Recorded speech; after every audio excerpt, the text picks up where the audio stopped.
Uy tara, samahan niyo ako na magluto nitong buttered garlic mixed seafoods. Hindi niyo kailangan gumastos na malaki para lang makakain ng gantong trending na mixed seafoods. Kayang-kaya mong gawin to sa bahay lang, kaya tara, simulan na natin. Ang gagawin ko ay yung kakasya sa 2 to 4 person. So meron ako ditong 2 crabs, tahong, hipon, at itong pusit. At nang ito ay mabibili lang sa palengke. Tapos gagamit din tayo dito ng butter, kalahati lang yung gagamitin ko, mais, sibuyas, bawang, paminta, mantika at iba pang pampalasa. Tapos ito yung magpapakulay sa ating lulutuin, itong tomato paste. Dapat Cajun powder or paste yung gagamitin dito, kaso nga lang maanghang yun, kaya ito yung alternative, tomato paste. So una, pinakuluan ko yung mais para lumambot na to.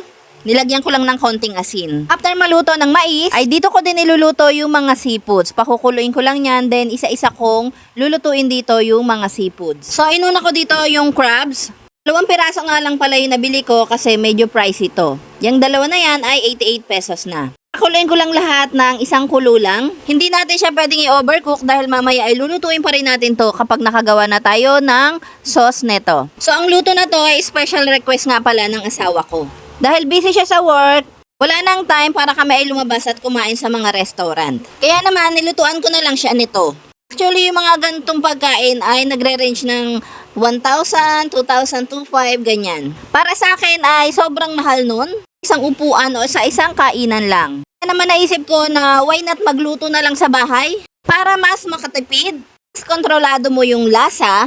Hindi mo kailangan kumain ng maanghang or sarili mong timpla yung gagamitin mo. Actually, sa ginawa kong to ay 500 pesos lang talaga yung nagastos ko. Siya nga pala itong pusit ay wag pakukuluan ng sobra-sobra para maiwasan ng pagtigas at pagliit ng pusit. Itong taho nga, isang kulo lang din, hayaan nyo lang siyang bumuka at okay na yon. Pag nasobrahan din kasi sa luto to ay lumiliit ang laman. Dahil luto na nga ang lahat ng seafoods ay sisimulan naman natin ang paggawa ng sauce nito. Simple-simple lang ang gagawin nating sauce. Pwede nyo itong gayahin kung gusto nyo. So nagpainit lang tayo ng kawali, tapos naglagay tayo ng mantika, tapos ilalagay na natin dito yung sibuyas. Nakalimutan kong banggitin kanina, gagamit tayo dito ng Sprite, yung mismo lang ilalahat natin to. So, itong sibuyas at bawang ay lulutuin lang natin ng tamang-tama lang, hindi toasted. Tapos, naglagay ako ng kalahating butter. Hindi na ako naglagay ng sobra-sobrang butter kasi ayoko din naman ng sobrang mamantika yung pagkain dahil family ko yung kakain. At gusto ko yung saktuhan lang talaga. Gaya nga ng sabi ko, pag sa bahay kayo naggawa, ay makokontrol nyo yung lasa, yung tamang timpla. Pero syempre, yung outcome ay masarap. So, naglagay tayo ng tomato paste dito. Gaya nga na sabi ko kanina, ay Cajun paste or Cajun powder sana ang gagamitin ko dito. Pero dahil maanghang nyo, at may mga batang kakain, kaya tomato paste na lang ginamit ko. Naglagay na ako ng 3 takal or 3 kutsara ng asukal.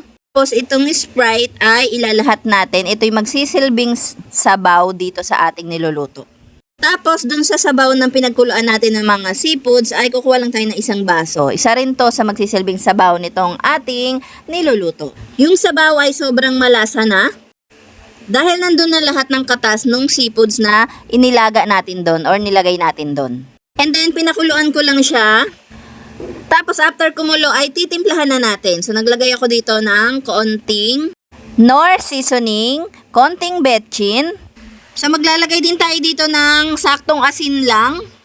At lalagyan din natin siya ng Mamasitas na oyster sauce. Yung 1 pack lang na maliit. Nabibili lang lahat to sa tindahan. So, pagdating pala sa pampalasa, ay nasa sa inyo kung gaano karami, kaunti ang ilalagay nyo. Depende yon sa mga panlasa nyo.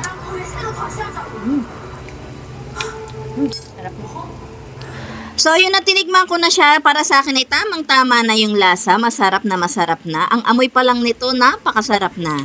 Yung sauce ay pinalapot ko lang ng bahagya. Pinakuluan ko lang siya. Wala akong inilagay na kahit anong pampalapot. Then yun at inilagay na lang natin lahat ng seafoods. Halo-halo na yan. Dahil nga ang lulutuin natin ay buttered garlic mixed seafoods. So, sa punktong to, sobrang bango at sobrang sarap. Gustong-gusto kong tikman. Pero, bawal talaga sa akin yung mga seafoods. Kaya naman, nanghihinayang ako kasi hindi ko to matitikman. Ganun pa man, kahit hindi ko siya matitikman, masaya ako kasi mapapasaya ko yung asawa ko dahil special request niya nga ito. Siguro ganun talaga pag nagmamahal, ibibigay ang lahat. Charing!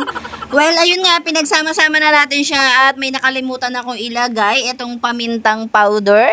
Naglagay ako ng 3 piraso, yung sa sachet na bibili sa tindahan. And then wala, ito na yung ating nagawang trending na buttered garlic mix seafoods. Sobrang bango niya at sobrang sarap niya tingnan. Gustong gusto kong tikman pero hindi nga pwede. Baka ako ay mangate at ma-high blood. Kaya naman tis-tis lang at tingin-tingin na lang sa mga kakain. So yun lamang, maraming salamat sa panonood. Sana nagustuhan niyo yung video na to. Bye!